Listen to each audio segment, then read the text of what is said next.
सो है गया, सबसे पहले आप इन ट्रेंडिंग साउंड को सुन लो।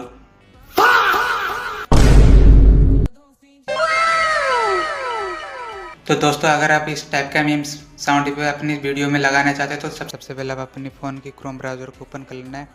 उसके बाद सर्च बार पे यहाँ पे लिख देना है माई इंस्टेंट। तो उसके बाद सबसे पहला वाला वेबसाइट को ओपन कर लेना है। तो यहाँ पर आपको दिख जाएगा सारे साउंड पे जो ट्रेंडिंग में है। तो आप अभी वो डाउनलोड कर सकते हो और आप अपनी वीडियो में यूज़ कर सकते हो। अगर वीडियो अच्छी लगी हो तो चैनल सब्सक्राइब कर लेना और वीडियो को लाइक कर देना। मिलते हैं इंटरेस्टिंग वीडियो के साथ, तब तक के लिए जय जगन्नाथ।